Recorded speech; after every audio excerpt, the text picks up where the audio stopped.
Hi guys and welcome to the Language Lad YouTube channel. In today's video we're going to be talking about what at face value might be one of the most ludicrous and bizarre elements of the English spelling system. But once you know the history is quite cool and fascinating, and that is why do we have so many silent letter K's at the start of English words, particularly when they're in front of an N sound, an N sound. So for example, why do we say that we butter our toast with a knife even though it's spelt with a K? Why is that thing in the middle of your leg your knee even though it starts with a K? And why, if you are somebody from medieval times who liked a bit of jousting, why are you called a knight even though it starts with a K? So here's the little bit of fascinating history to this. We obviously could dispense with those Ks because we don't use them anymore. So what's the point of keeping them? Well, in some ways you could say they are completely pointless because they clearly are. And in fact, they're really confusing for little kids and other people who are learning, for people from other countries who are learning how to write in English. Because why would you have to include a letter that nobody says at the start of a word? That is very, very unusual. But if you like a bit of historical linguistics, and if you're someone who's ever viewed this channel before, you will know that I love a bit of historical linguistics.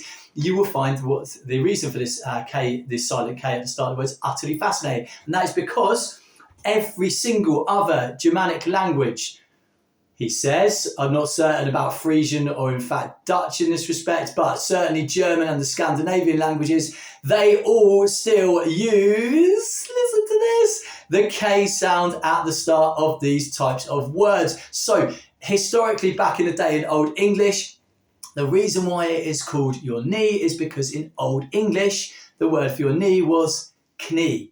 The word for your knee was knie. In modern day German, it is knie. How exciting, very cool, huh? Similarly, this Scandinavian Old Norse word for something that you might butter toast with was a kniff.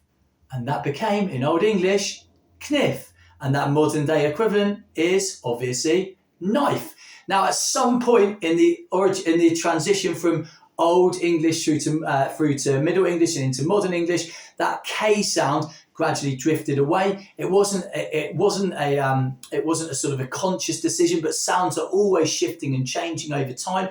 But the spelling of those words remained the same. So if you ever see a K at the start of an English word in the way it's spelled, what it tells you is two things. Number one, that K used to be pronounced in Old English. And number two, it also tells you, and this is super cool, that it is a Germanic word. Because, as I say, the modern Germanic languages, certainly the ones that I can think of off the top of my head, and definitely the Scandinavian languages and modern day German. I'm pretty sure it's the same with Dutch, although if they've got a K, they make it more of a sound. But yeah, I can't remember off the top of my head. If anyone's watching and knows Dutch, what's the word knee in Dutch, or night as in night, but then that's Ritter auf Deutsch. So that means it's Ritter is the word for night in German. So yeah, but anyway, we're back to the English point. It means that these words are of Germanic origin.